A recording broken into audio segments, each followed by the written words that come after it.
at you than you are ready for, prepared you for. Or some Instagrammable verse with a pretty background can prepare you for.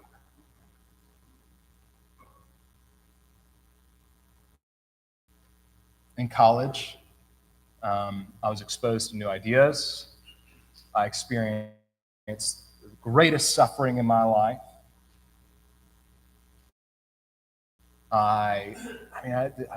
All the things. I didn't even leave. Like you, I didn't even leave town. Born and raised in Auburn, went to Auburn. I didn't even leave town. And I had more stuff thrown at me than I could possibly imagine. I was a freshman. I remember, because it was just, even initially, just so overwhelming, the disorientation of my life. And I had to push grads to be as shrewd as snakes. But the second way I want to apply that to you is this. Grads, over the next few years of your life, you're going to face more decisions than ever. You're moving from high school, in which you have almost every hour of your life, particularly if you played sports, almost every hour of your life is scheduled out for you, right? And now you're going to move into a phase of life in which you're going to have more discretion. You won't be busy, but in college, you get to choose what you busy yourself with, and you will never get that again. Those of you with kids understand. These are the days in which you get to choose what you fill your days with. And on top of this, the complexity and weight of a lot of those decisions, of which there will be many, are going to be greater than ever before. Whom you date when you're in college can turn into who you're going to marry. What your major is going to be can turn into an internship. That internship can turn into a job, and that job can turn into a whole new place that you might live, far away from your family. You also are in a phase of life, you're no longer stuck in your high schools, right? And however, I graduated with 458. And as big of a class as that was, I kind of knew everyone, and you felt stuck with your high school classmates. Those of you going to UGA, welcome to 38,000 people. You get to choose who you surround yourself with as you make those extraordinarily difficult decisions. Grads, it is time you learn the lost art of discernment. Be as shrewd as snakes as you make a copious amount in weighty decisions. Now, if we want to be sheep that follow the shepherd out in the good world, his good world, we don't just merely need to be as shrewd as snakes, right? But we should also be as innocent as doves. In other words, pursue a pure heart intentionally. I think the great mistake we tend to make with innocence is that we think innocence is about the lack of something. It's about the lack of taint or contaminant or dirt, etc. However, innocence is not about the lack of something, in my opinion, from the Christian understanding. Rather, it is about the presence of an intentional cultivation of a purity of heart. Just as we cannot go on mental autopilot, shrewd as snakes, nor can we go on a moral autopilot. As you're being bombarded with stories competing to become ultimate in your lives, you must ask yourself the question, what am I letting into my heart? Is it defiling me or is it purifying me? Is it damaging my spirit or is it bringing me life that is truly life? If we're not intentional, if we aren't diligent, I think the competing stories of this world will slowly but surely chip away at our innocence. They'll chip away at our hearts. They'll chip away at our purity, right? You've used this illustration before, but Ben & Jerry's ice cream is a great thorn in my side because I open it and I think it's meant to be 3 servings. I'm certainly not going to make it 3 servings, all right? A pint of Ben & Jerry's ice cream, I'm not going to cut to 3. My goal is to only eat half of it, right?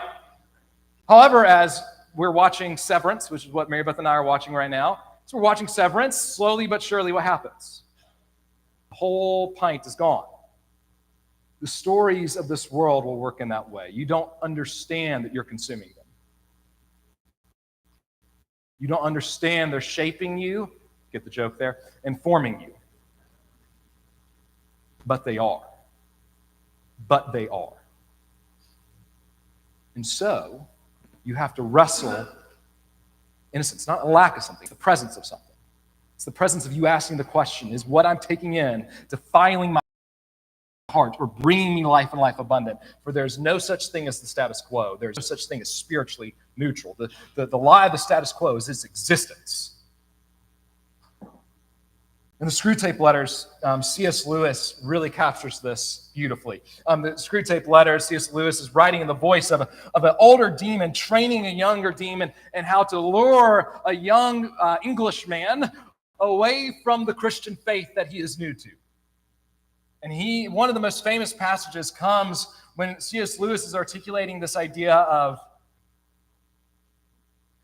slowly falling away from the faith. The older demon writes to the younger demon, "It does not matter how small the sins are, provided that their cumulative effect is to edge man away from the light and out into the nothing." Look at that, edging them away. Indeed, the safest road to hell is the gradual one, the gentle slope, soft underfoot, without sudden turnings, without milestones, and without signposts. You don't realize you're eating the entire pint of Ben & Jerry's ice cream, but my friends, we all have. Grads, down what slopes might you slip? Will you allow the heightened stress of the real world to slowly build up and turn in towards bitterness towards others? As you lose your sense of control, which you will you begin to attempt to manipulate and control others around you and your circumstances? Hear this, without even realizing it. Will you compromise your conscience slowly, initially cutting corners, but then getting to the point where you have no conscience left at all? There is such a thing in the Christian worldview in which you can sear your conscience. Paul even writes about this, and he says it's not just don't sin, but don't do something that you think is a sin, even if it's not a sin, because you're training your conscience just to disobey the Lord. If isolation sets in, will you grow apathetic, not just in your faith, but your life as a whole? Will you slowly buy into the narrative that we are nothing more or less than what we produce, and therefore constantly seek to look and feel and be busy? Or will you ask yourself the question, what story am I letting into my heart? And is that story defiling it or purifying it? For no story is spiritually neutral, right? To wrap up, I do want to at least honor and address the very quickly, the paradoxical nature of Jesus' advice here, right? Shrewd as snakes, innocent as doves. Shrewd and innocence don't go together. Snake and doves, if they go together, it's not a pretty sight, right? So how do we do this? How do these things relate to one another? Well, let me put it this way. In our gray world, I don't think it's possible to maintain a purity of heart without some critical thinking. The ethic of the kingdom of heaven, hear this, does not change, for God's character does not change. Amen? However, the circumstances and the culture in which the kingdom of heaven is manifesting itself, well, the culture certainly does change, right?